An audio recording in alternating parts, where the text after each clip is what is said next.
Well, here's a question that really affects all of us. Is there a safe and effective solution for skyrocketing prescription drug prices?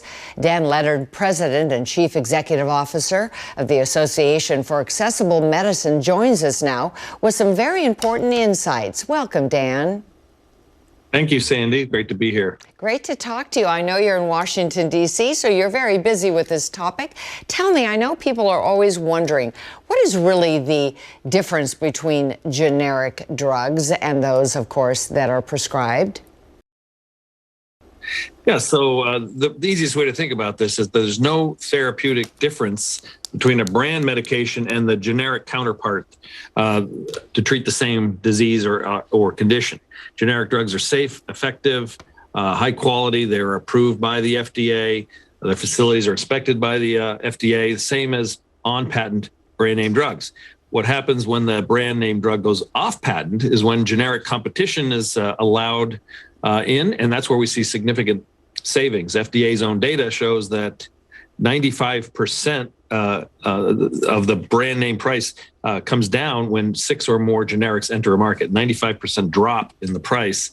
So it's significant. That is very, very significant indeed. And I know you just published a new report with some very important findings. So fill us in on those.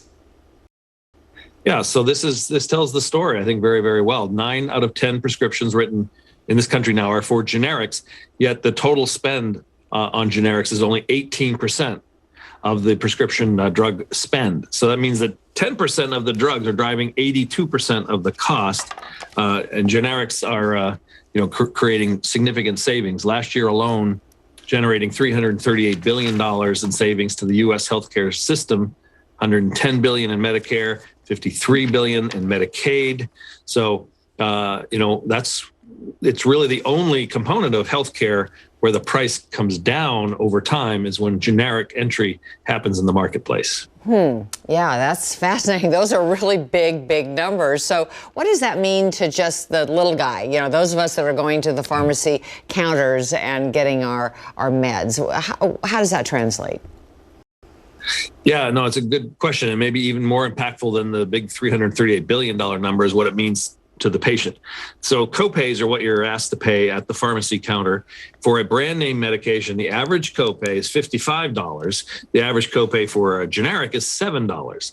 So again, you're seeing the generic effect. You're seeing the prices come down dramatically for the patient having to dig into their wallet or dig into their pocketbook, $7 versus $55. Wow. Yeah. Well, that's impressive indeed, and that's interesting to hear. And I understand there's actually been some, new numbers for cancer patients with some cancer drugs. Talk to us about those. Yeah. So this is very exciting. Biosimilars are relatively new. Biosimilars are basically generic versions of high-cost biologic medicines. These are medicines that are often infused or injected in a hospital or in your doctor's office, but they come with very high price tags. Biosimilar medications are coming onto the market now, and what we've seen just in the last couple of years in oncology, cancer care, where the spending growth in cancer care was cut almost in half when new entries came in that were biosimilars.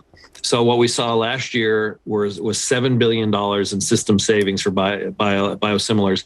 But by 2025, we're going to see $133 billion in savings as more and more biosimilars come in to compete with these very high-cost treatments for cancer and autoimmune diseases and other very high-cost conditions. Wow. Those are amazing numbers, and I'm very impressed that you have them committed to memory. Incredible, Dan. Tell us where our viewers can go for more information.